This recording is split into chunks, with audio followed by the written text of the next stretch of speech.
introduction to the plant breeding. And in this lecture, mainly we'll look into what is plant breeding and what plant breeding does, and what are the major aspects in the plant breeding and why plant breeding is important. This is the contents of the lecture. We look into the definition of plant breeding and the nature of the plant breeding, role of plant breeding, what are the important roles of plant breeding, and what are the major challenges before the plant breeders, and what are the objectives which we are going to face, and activities what we do in a plant breeding, and a little bit some part of the history how plant breeding has evolved. Okay, coming to the definition of plant breeding, the plant breeding is art and science and technology of changing heredity.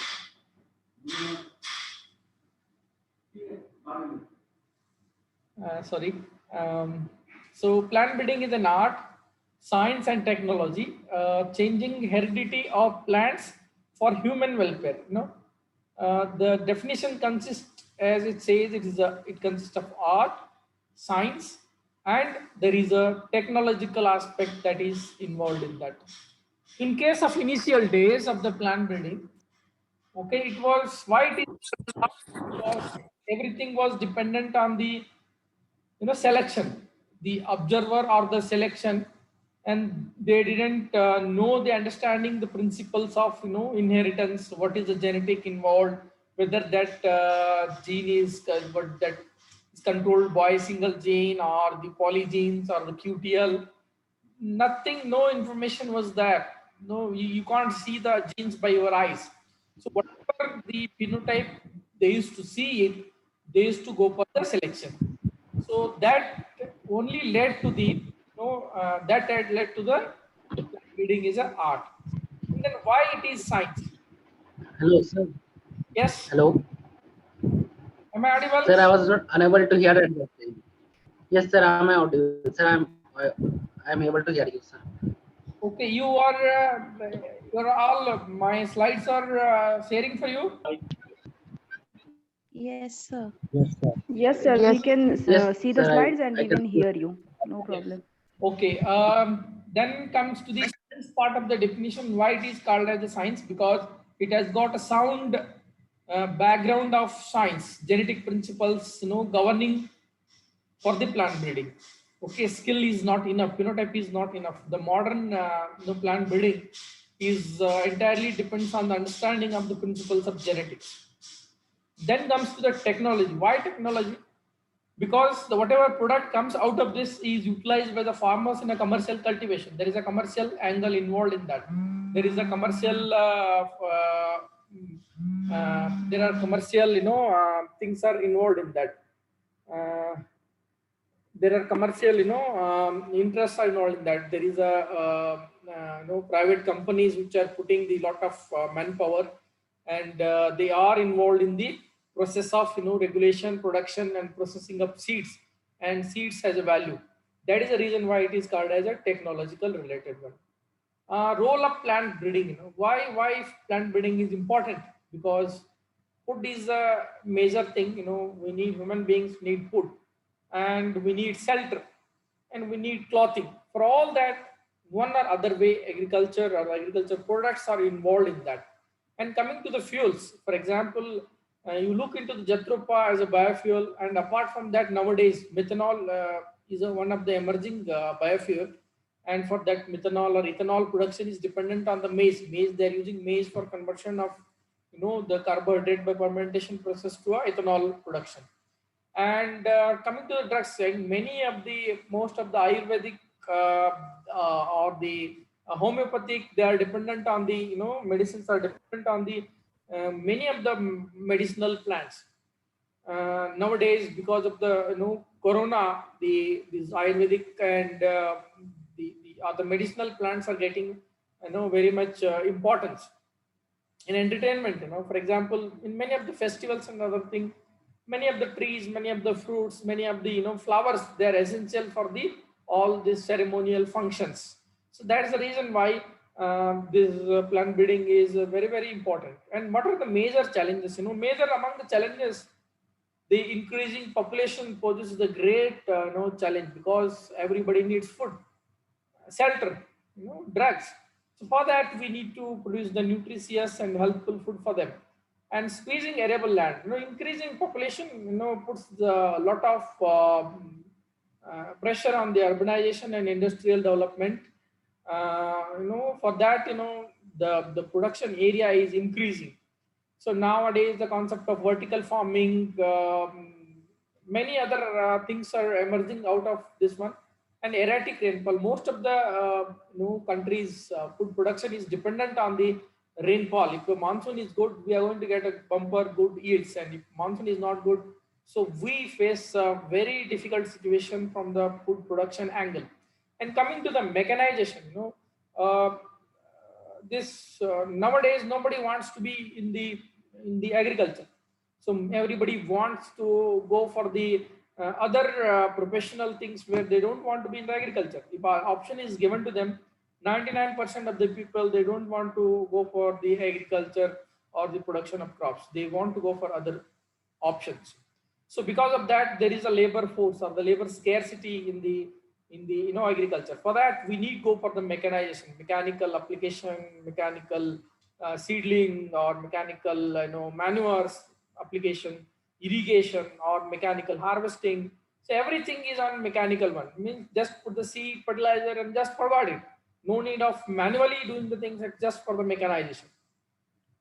And these are the major aspects, keeping all these things in the mind. So these are the major objectives what we look into as a plant breeder. So higher productivity. This is how in every crop, everything, we target for the higher production. If it is 8 ton, we want 10 tons.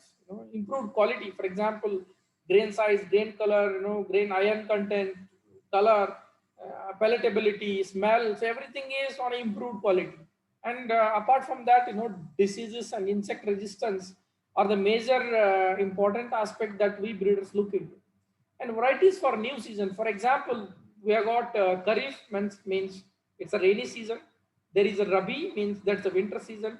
There is a spring and there is a summer seasons. For each season, we want crops for that. For example, we want crop that what we are growing in Kharif can be grown in summer, can be grown in Rabi.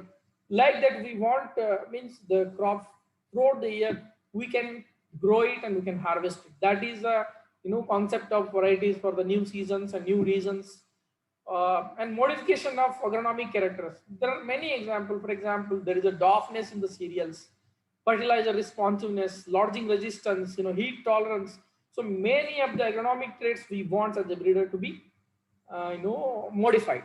And change in the maturity duration. For example, we don't want the plant to be grow at around 120 days. We want mature them in around 90 days or 80 days. Like that, we want to squeeze their duration, maturity duration, so that we can grow some other crops with that area, with that duration. And photo and thermo insensitive. For example, so in earlier days we used to get tomato in only one season. Now tomato can be grown entirely in all the seasons. So in particular regions have got particular crops. Now the one can go wheat in Kerala or West Bengal, or the same kind of thing, rice can be grown in Punjab and Himachal Pradesh. So this kind of the regulating, the altering the photo and thermo insensitivity gives an added edge for the cultivation of new crops in new areas. For example, synchronous maturity. This is an important problem in many of the crops like mung bean, pigeon pea, and cotton, where the crop can't be harvested at a single time. When you go for the mechanical harvesting, you need to have a crop should be ready for the single picking or the single harvesting. And there is a non-shattering characteristic. For example, these crops, they are evolved naturally, and in the natural mechanism, each crop has got its own shattering character. For example, after this one, the seed has to shatter, go to a different, little longer, distance. That is because to spread it. It's a natural mechanism. For example, crops like mung bean, castor, soya bean, where shattering problem is there, because the seed, it has to go to a further area, different areas. It should jump from one place to another place. That, shattering. So that kind of characters are not good for the plant breeders, because we are domesticating them. And there is a determinate growth. For example, we want the crop height should be that much only, means that much. So we are, smartly managing this, these traits. Different crops we are managing. For example, dormancy. Dormancy is an important vital traits for the many this crops, because for example, crop want to survive for one season, it can survive. For example, if seed will be there in the soil, but it won't germinate when there is a rainfall. It germinates in the next rainfall. Means it maintains its genetic material intact, and it stays a longer duration for the purpose of propagation. That is what the main important aspect for the species. For example, elimination of toxic substances. Many of the crops, they have toxic substances that needs to be eliminated before the consumption. For example, in Kesari or the Latares, we have a BOA. BOA is nothing but BN oxyl alpha beta diaminopropanoic acid. It is a BOA. This causes paralysis in a human being if it is taken in a higher quantity. That is a major thing. And for example, there are many other erucic acid in brassica, gossypol in cotton. It needs to be taken out before the consumption. And what we do in a plant breeding, so we create the variation. We got different methods in the creation of variation. For example, we collect the germ plasma, we introduce, we hybridize, we do go for polyploidy, mutation, soma clonal variation, go by genetic engineering. There are all different ways to go for the variation. Once we create the variation, we go for selection among the variation. So because Hello. variation gives us Hello. selection. Yes. Hello. Yes, Sir. please. Sorry sir, interrupt कर रहा हूँ. Yes. Sir, speed थोड़ा ज़्यादा हो रही है sir. Okay. Then coming to evaluation, once we select, we'll go as we discussed it in the varietal evaluation. We'll just evaluate with the checks. You all know what are the checks, right? Right? Yes, sir. Okay, then we go for the multiplication. We multiply them in a higher quantity, and then we go for the certified seed, breeder seed, and then go for the release and a commercial variety, and then we notify. And we distribute these certified seeds, to the farmers for commercial crop production. This is how our. So these are the steps. We have started with the seed, and then we are dealing with how that seed is produced, how that variation is done. See this, look into this. Excuse me, sir. Yes. Sir, can you move to the second last slide? Second last slide. What was content in that selection? And sir, yes, sir. Creation. Okay, sir. I missed that because of network connection, sir. So network here also, I don't know, any moment of the time we may lose the network because there is a storm outside. So probably we may get the rain. So here also, sir. Yes, probably that situation may go worsen. Okay, let me quickly elaborate. These are the activities what we do in the plant breeding. Okay, creation of variation. So let me go through this slide so you will be clear with this. Okay, so are you able to see this slide, activities in plant breeding? Yes, sir. Yes, sir. Yes, there is a central thing, that is creation of variation. In that creation of variation, what are the methods we use? And for example, domestication, germ plasma collection, and the plant introduction. Three aspects by which we collect the variation.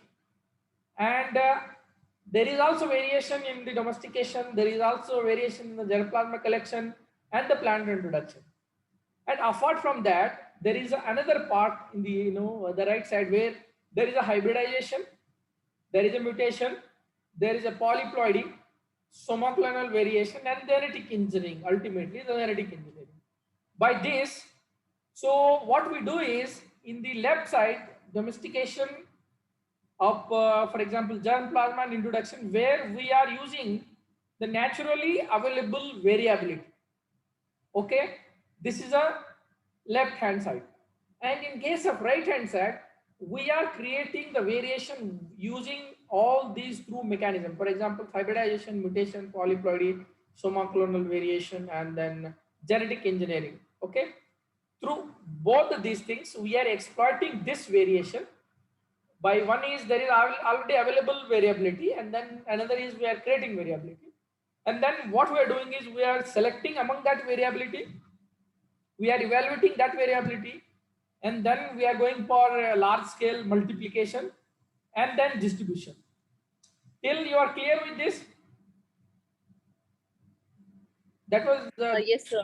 by Anupama, Yes, who has asked that question. Sir, Rajni has asked. Huh? Sir, earlier Rajni was asking you question. Okay, in this, she is able to understand there is a natural variability and there is a Yes, sir. variability in other side. The ultimate variability can be used for the purpose of plant breeding. Are you able to follow this slide? Are you Yes, sir. need more clarification Yes, on sir. this? No, sir. Sir polyploidy वही है ना जो हम लोग wheat का experiment पढ़ते थे Yes, Triticum aestivum का we are increasing. For example, there is a tetraploidy, there is a hexaploidy. For example, wheat is a yes sir means there is a 4, Okay. 6, and the chromosome number will be of double, triple like that. Okay, we use that. Okay yes sir Mutation is nothing but we are going to mutate it. We are going to get the variability, and by hybridization is a process. We are taking two parents, we are crossing them, we are getting F1, and then we are exploiting the variability. And what is the somaclonal variation? Anybody is from molecular biology and biotechnology? Can anybody throw a light on that? What is somaclonal variation? Sir, tissue cultures evolved. How? Little bit. Sir, by creating the clone either by using the pollen or using the embryo. What is for the No, creation. sir, these are from somatic cells Yes. Somatic cells cloner Yes. For example, there are many crops, where they go by, kind of vegetative propagation kind of thing. For example, you take potato, it's a somaclonal propagation. For example, it's a vegetative propagation. In that, the somatic tissue is used for the creating variability. So in that, we use many chemicals, many other mutagenic agents where the soma clones are obtained and they are characterized for the having particular traits. That is called as somaclonal variation. And what is genetic engineering? genetic modification. Okay, that is what creates the genetic modification. For example, recombinant, what you can say, RNA technology, where recombinant DNA technology, where one can create the variation. Okay, are you able to follow this? Yes.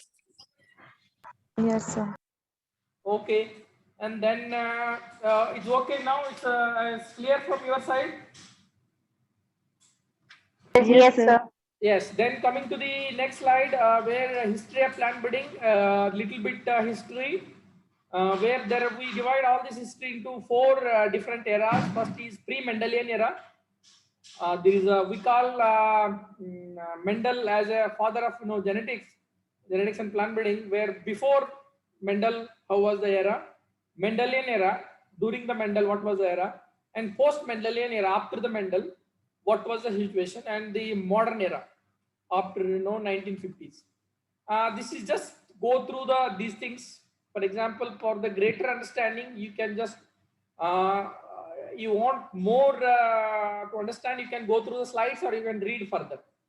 For example, in case of pre-Mendelian, there was this plant domestication evidences are found on the hills of above the Tigris River. Okay, and then there is agriculture communities that exist in Mesopotamia.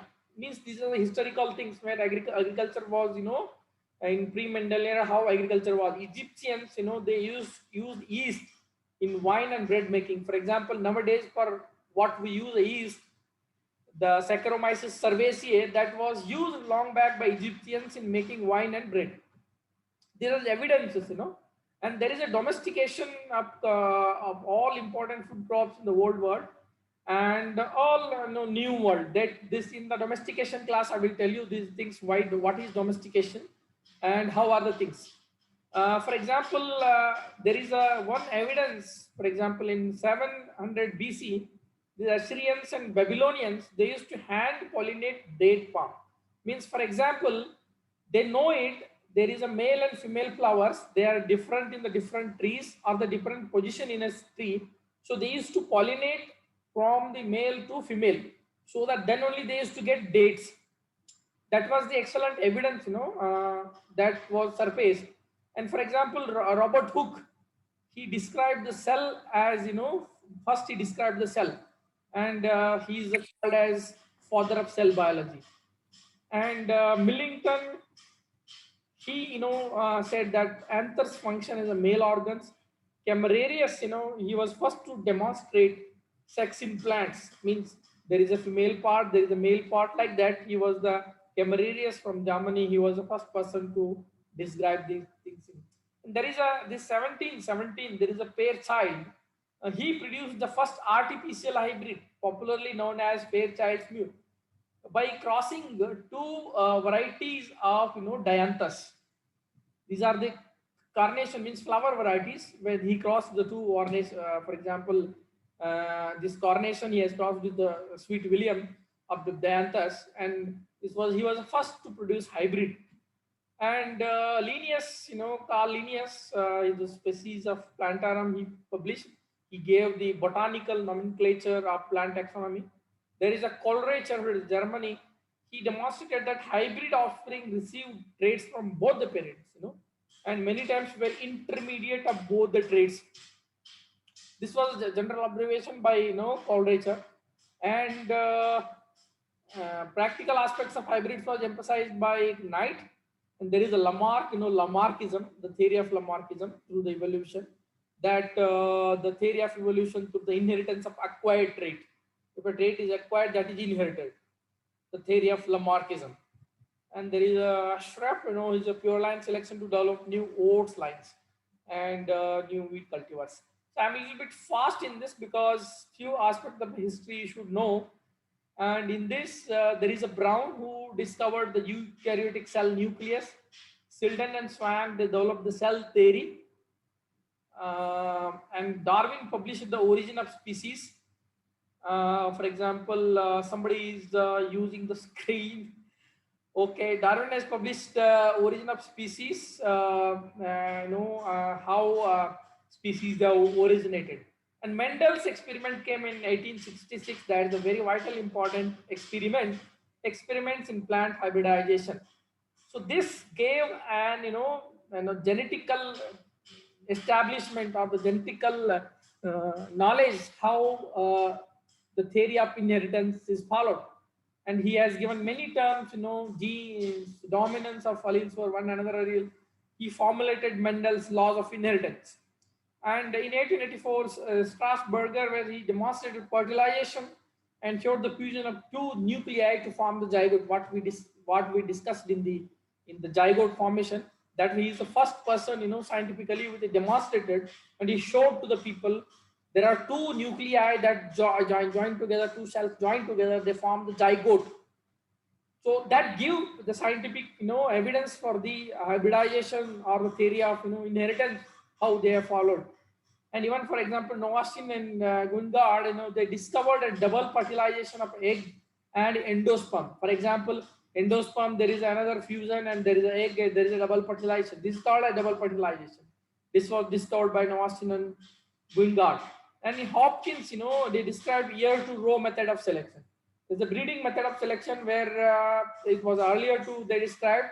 And then Mendelian era, among the Mendelian era, for example, in case of Mendelian era, where it was Mendelian was discovered. For example, this Correns, De Vries, and von Ashmark, Austria, they independently discovered the laws of heredity. And there is another great scientist who introduced the term allelomorphs, homozygote, heterozygote, F1, F2, how this scientifically they had been described. And De Vries in 1902, he proposed the mutation theory of evolution on his experimental on Oinothera lamarcania. Okay, and Buffon from England, his studies on inheritance of studies of disease resistance, he found that stripe rust resistance was due to a single gene. See how now scientifically there is a gene, single gene, multiple genes, whether how they're so like that. The scientific evidence has started emerging for this one. For example, 1903, where Johansen he has developed the pure line theory of selection. This pure line theory of selection, this led to the what uniformity or the what kind of varietal the theory what we see is because of him. And coming to the Hanning, he contributed to the idea of embryo culture. And Bateson, he was a person who introduced the term genetics. Euler, he gave the initial idea of multiple factor hypothesis. The multiple factor of hypothesis is the hypothesis where, for example, a single gene controls a single character, and he says a single trait is controlled by many other factors. Like that. And Nielsen and LA, they gave the explanation for this multiple factor hypothesis in case of grain wheat color. And Sir, you only give that one gene, one trait. He has not give one hypothesis. Euler gave Okay. initial idea of multiple factor hypothesis. For example, in case of wheat grain color is controlled by many other factors, many other multiple genes. Okay, multiple gene are controlling one character. Yes, like that. So that was the multiple factor hypothesis. Okay. Okay, okay, sir. And LA gave it in the grain color. There's a big experiment. These things I am telling in a single line, but they are itself as a class. So this class, the class. Am I sharing this slide now? Yes, sir. Okay. Then, for example, there is a heterosis term that was given by Shell, means they describe the F1 performance of F1 over the parents. Okay. And then post Mendelian era, here then comes the science and technology, applications of science and technology that really led to the industrial evolution. For example, X-rays. This was for industrial and medical purpose. They used. Many of the scientists, for example, Muller, Stadler, they used these X-rays to look into the what happens if X-rays are used on the animals, on the plants. So like that, they exposed the, for example, animals and plants to the X-rays, and they found the mutagenic effect of that. And then, for example, McClintock, the first to report number of chromosomes in the maize. She told there is a Barbara McClintock. She got the Nobel Prize for that, and she told that there are 10 chromosomes in the maize. And for example, cytological proof of crossing over, microscopy has evolved. And for example, discovery of cytoplasmic male sterility in maize, Rhodes. For example, another theory, that really led to the, that whatever we are seeing nowadays, the genetic engineering or the CRISPR-Cas or the whatever the term you use, that is because of these three guys, Avery, MacLeod, and McCarthy. They actually gave the concept, transforming principle, and suggested that transforming principle is DNA, not protein. And DNA is the hereditary material. This classic experiment actually that led to the DNA as a genetic material. And there is a Hull that he proposed the recurrent selection method. Recurrent selection method is the method where we cycle after cycle, we select in case of self-pollinated crops, and then we cross them. It's a very important and very interesting thing. And Comstock et al. They suggested half-seed recurrent selection. For example, crossing A and B in a half-seed method. A little bit that with these, many of the technical terms will be covered by in the next few classes. Okay, next coming to the AC/DC system, transposable element that McClintock means you probably may have seen the maize cob, where maize cob has got different grain colors. That's because of transposable elements. This lady for this kind of work, for this ACDC system of transposable elements. She got a Nobel Prize for this. And there is in a modern era where then comes to the multi-lines, then comes to the multi-line development in case of wheat, Norman Borlaug. The credit goes for the development of semi-DOF varieties that led to the Green Revolution, and that saved the most of the these third world countries, including India, from the food food problems. For example, Van der Planck, he developed the concept of vertical and horizontal resistance. And for example, there are other important, for example, Monsanto in 1987, they developed the first transgenic cotton. And then, for example, this in tobacco was the first crop, and where they developed the first transgenically engineered crop for the viral resistance. Okay. And then, for example, in case of there is a first transgenic crop was in tobacco, and first transgenic with respect to commercial cultivation, that was in cotton by Monsanto. And there is one more flower saver. It was introduced by Calgene company from California, where there is a commercially grown genetically engineered crop. The flower saver tomato has got the RNAi technology, where it helps for the delayed ripening. For example, it prevents the ripening. Because of that, the shelf life of the tomato will be enhanced. That is how technology has advanced. And for example, Yuan Longping, he was a person in 1978 developed the first rice hybrid, same as with rice hybrid, that was cultivated in commercial cultivation in China. And this person, Yuan Longping, has recently expired. Probably you may know the news in the media. If you are not read, please read The Father of Hybrid Rice. So you will get an idea, Yuan Longping, how he has popularized the rice.